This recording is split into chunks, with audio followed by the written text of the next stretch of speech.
These past 24 hours have been absolutely wild, but what we're going to focus in on today is PlayStation and their absolute backtracking that they have going on. And of course, another day ending with the letter Y must be another trash tier news gaming outlet that's doing some trash tier news gaming stuff. But we'll get to them a little bit later, because what we got to do is we got to start off with what's going on with Sony. So Sony has finally started removing the region locks from some of their biggest PlayStation games to come to Steam. So games like God of War Ragnarok, Marvel Spider-Man Remastered, Last of Us Part 2 Remastered, yeah, that's a thing, and of course Helldivers 2. Now, I know what you're thinking. Hey, this might be some type of a win, right? Well, yeah, maybe on paper it looks like progress, but if you zoom in and actually look at the thing, it starts to feel less like a victory for gamers and more like Sony just scrambling to fix a fire that they were the ones that started in the first place. This isn't a case of a company evolving, this is more like the story of a company backpedaling just really fucking hard. But first, let's just rewind a little bit here. The PC drive by Sony and their so-called PlayStation to PC pipeline was expected to be this giant step. A means to distribute their exclusives, brackets exclusive, because, you know, like we've said before, there's not really much there is a Sony exclusive these days, especially on the PlayStation 5. Either way, the goal was to get these exclusives out to a larger audience, you know, bring Kratos to the people on other platforms, allow other players to start swinging across Manhattan as not Spider-Man doing gay missions for something on a push bike with a deaf person or something, I don't know.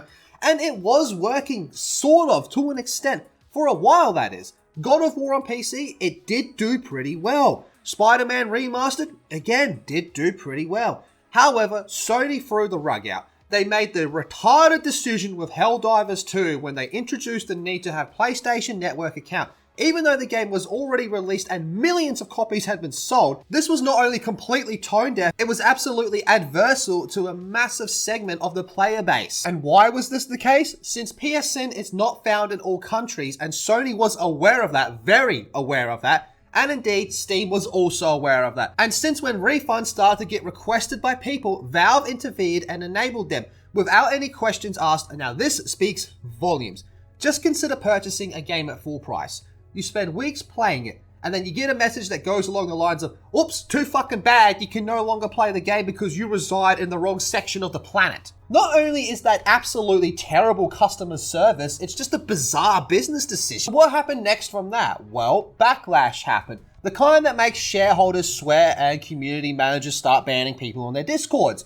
Helldivers 2 was getting review bombed into the ground. Steam forums were on fire, Reddit threads were lighting up like a Christmas tree, and eventually Sony issued the most corporate sounding U-turn possible. They, quote, walked back the PSN requirement for Helldivers 2 and made account linking optional for a few other games too. Except they didn't really do that, and still there on their Steam page now, you can still see that the PSN requirement is actually still there. And then just recently, they finally unlocked access to several of those games in regions where they were previously taken away from. That's where we are today. Sony didn't fix this out the kindness of their heart. They fixed this because they really had no choice. The PR was just completely toxic for them, the refunds were stacking, and even the usually quiet crowd of PlayStation diehards, we call them Sony ponies, were starting to get sick of this and were beginning to ask questions. But let's be completely honest here, Sony is a business. They don't care about your gaming freedom unless it affects their bottom line. And right now, PC is the golden goose that they've been neglecting for far too many years. Look no further than the recent PC release of Stellar Blade. This game is absolutely crushing it on Steam. It's a new IP, flashy visuals, good combat, a little bit of controversy, and some titties never hurt anyone. It had all the ingredients and it proved one thing loud and clear. There is serious money to be made when you stop treating the PC players like second-class citizens. If anything, that's where you should be going. And if you want to get more information on this whole Stellar Blade topic, we had a video come out a few days ago that you can go check out. But getting back on topic, you don't need region locks. You don't need mandatory account linking. And let's be clear, Sony and PlayStation are not the only ones exclusively doing this. Don't worry, Xbox, we'll have a video about you coming out very soon. I am not happy about what's going on with this and this. What you need to do is give people access to the product they paid for, and they will show up. It's as simple as that. Sony saw where the dollar signs were and pivoted. This wasn't about doing the right thing, this was about damage control and market correction. But let's not pretend this entire problem has been completely resolved. To this day, a large number of titles published by Sony are not available in dozens, even hundreds of countries. An example of this is something like Horizon Forbidden West, which is region locked mysteriously months after its PC release. No explanation, no notice, just gone. And then there is this. PSN is still needed in some games to allow online usage, and it's not been made optional in all situations. And thus this odd twilight zone of half measures where policy changes at Sony feel more like stopgaps than an actual attempt at reform. And the wild thing about this is there's no assurance that this will not repeat itself. It has no universal message board at Sony that goes, hey, starting today, no region lock, no account requirement, everyone can come play the game.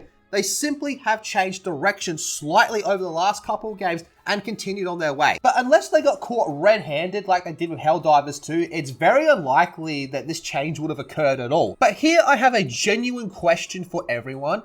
What is the point of region locking anything in 2025? The entire point of going multi-platform is to reach a global audience.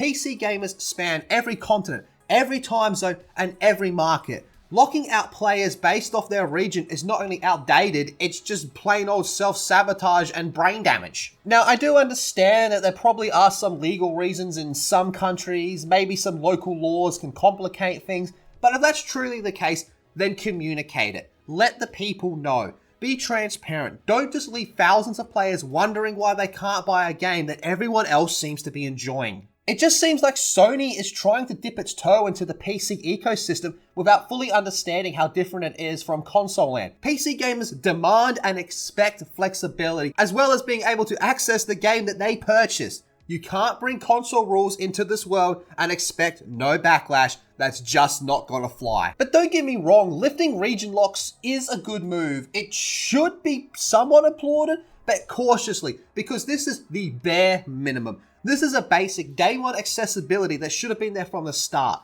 And the only reason we're talking about it now is because Sony got publicly dragged through the mud, so when they do update these things, it really stands out. The question is, are they learning from this, or are they just doing what they have to do until the heat dies down? Until we see consistent policies, until every game is accessible, account linking being always optional and communication is clear, then all of this feels temporary, more like a patch as opposed to a fix. Sony wants to get into the PC space? Cool. But if they're serious, they need to start acting like it. This means treating players from all countries with the same respect. No more hoops, no more gates, just games. What's that? Sony doesn't really have any games anymore?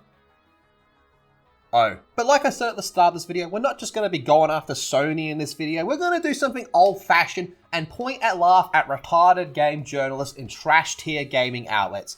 Look at this trash-tier abomination from PC Gamer. Gooner Game of the Year. Stellar Blade mods are 41% smut, ensuring gamers will never see the light of heaven. Oh boy, where do we even begin with this one? Okay, let's start with the start. Gooner Game. Stellar Blade, it has sex appeal. It absolutely does. Is it a Gooner game?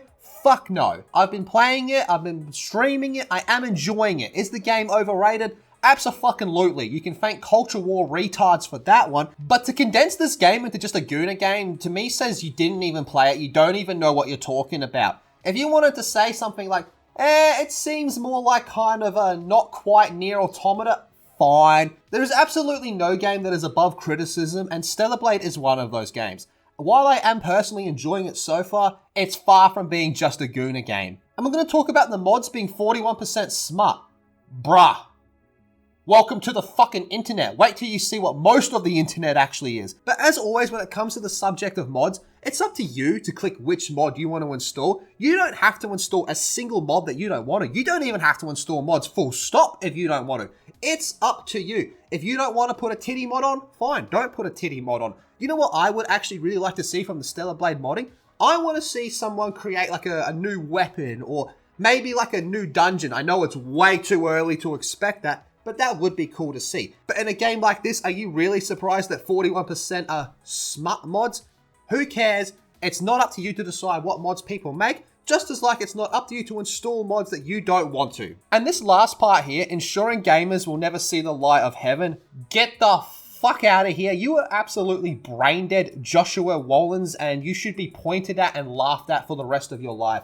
Gamers will never see the light of heaven. When was the last time you even were at a church, Joshua? That's my question to you. You want to bring religion into this? You are opening massive floodgates. And the last thing gaming really needs is more virtue signaling religious people trying to tell us what we can and can't install. I'm not here to tell you what your religious preferences should be. I'm willing to bet most of you don't even know mine, because I don't make a big deal about it and it doesn't matter. But of course, this being one of those trash tier gaming outlets, you can't expect them to have anything of actual substance. Substance within gaming commentary is absolutely at an all-time low, and when you have sites like these, it really only makes the problem worse for absolutely everybody, doesn't it? But that's all I got for today. We're aiming to be back tomorrow. Again, we got an Xbox video. We really got to talk about what you're doing with Gears of War Reloaded and the Space Marine Remaster, whatever it's called. You guys are fucking up across there, something major. So we'll be back to talk about that. If you enjoyed the video, smash a thumbs up button, subscribe, all that good stuff. Remember the golden rule, 2 in the stink, 1 in the pink. See you later.